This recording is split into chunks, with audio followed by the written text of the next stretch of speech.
আচ্ছা মামা, সবাই কোরবানি দেয়, আমরা কেন কোরবানি দিই না? আমরাও দিব ইনশাআল্লাহ। জানো মামা, আজকে আমার স্কুলের বন্ধুরা কি বলেছে? কি বলেছে? বলেছে যে আমার বাবা নেই বলে আমি নাকি এতিম, তাই ঈদের দিন ওদের বাড়িতে গিয়ে গোশত আনতে বলেছে।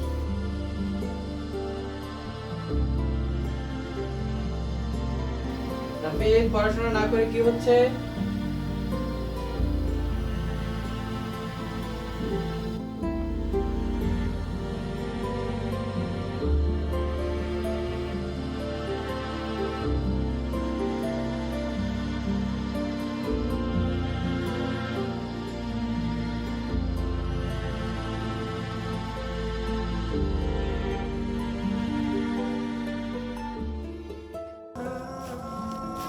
রাফিক, কি ব্যাপার? আমার ভাগ্নেটার মন খারাপ কেন? নাকি ছাড়ে বকা দিয়েছে? না মামা। বুঝতে পেরেছি। জানো মামা, আগামীকাল আমরা কোথায় যাব? কোথায় যাব? আগামীকাল আমরা কুরবানির জন্য ছাগল কিনতে যাব।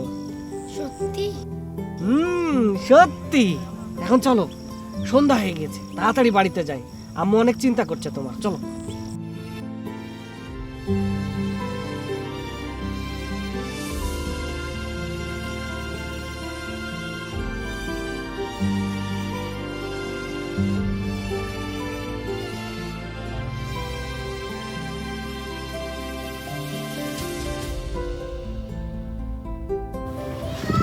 আচ্ছা মামা, কোরবানি কি?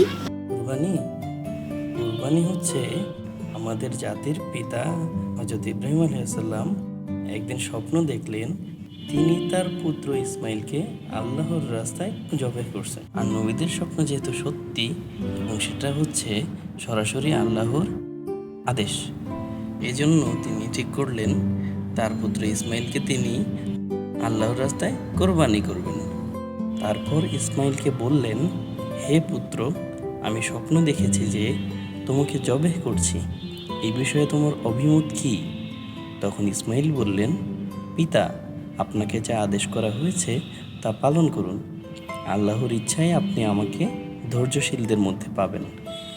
তারপর যখন ইসমাইলকে কোরবানি করতে যাবেন তখন আল্লাহ পাক নির্দেশ দিলেন, সন্তানের বদলে তোমরা তোমাদের হালাল পশু কোরবানি করো।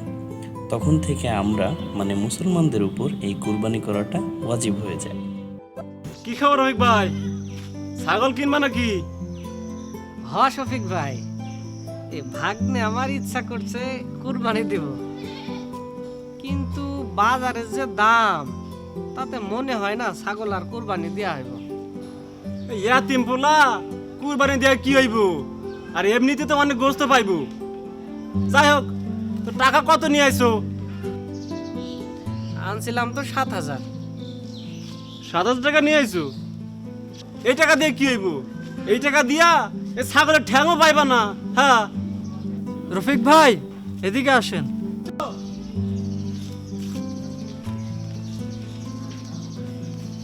কি চাচ্ছু, কোরবানি দিবা? রফিক ভাই, আমার ছাগলটা আমি 7,000 টাকায় বিক্রি করব। 1 টাকা কমও না বেশিও না। কি কোন মোস্তফা ভাই, এই ছাগল 7,000 টাকা দিলে তো আপনার লস হইব। আরে ভাই, কোরবানিতে লাভ আর লস সবই তো আল্লাহর সন্তুষ্টি। ঠিক আছে বসে।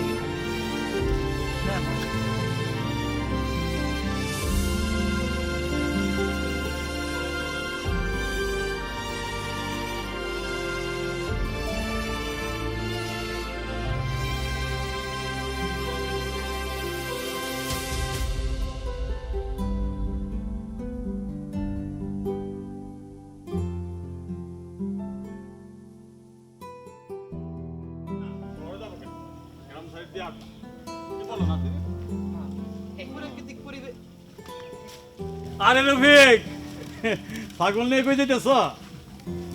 মাদবা সাহেব, ছাগলটা হাটের থেকে কিনলাম। বাবা, তোর দাম কত হয়েছে শুনি? 7,000 টাকা পড়ছে। কিরে রুস্তম, দাম বেশি নিস না হয়? হ মানে হ মেলা বেশি নিছে তো, খুবই বেশি নিছে।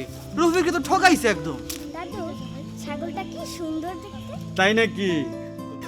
মাদা সাহেব, হুম, আপামনির মনে হয় ছাগলটা খুব পছন্দ হয়েছে। আমি বুঝতে পেরেছি। এই নাও রফিক, 4,000 টাকা দিলাম। তুমি তো বাড়িতে ছাগল পোষার জন্যই কিনছো, তাই না? কোরবানি তার দিবা না? না মানে মাদ্রাস সাহেব, আরে মানে করতেছো কেন? আমার নাতনি শহর থেকে আইছে, হ্যাঁ, তোমাকেও কাছে একটু আবদার রাখতেই পারে। হ্যাঁ হ্যাঁ, এইটুকু স্যাক্রিফাইস কি তোমরা করবে না আমার নাতির জন্য? কি বলো তুমি? আমি সেইটাই আসো, এটা দেন, নাইলে আসবে না তো। আহ, ছেলেটা দেখলে খুব কষ্ট লাগে। সেই ওর বাবা মরলো, কিন্তু সম্পদ সব নষ্ট করেই মরলো। শুনো রফিক, তোমার কাছে আমি যেটা পাই সেটা তুমি আস্তে ধীরে সুস্থেই দিও, চাপ নিও না। এখন আমি যাই। হ্যাঁ, ঠিক আছে মাদ্রাস সাহেব। আসল নাতনি। আপামনি ছাগলটা কিনতে দেখাবেন কি?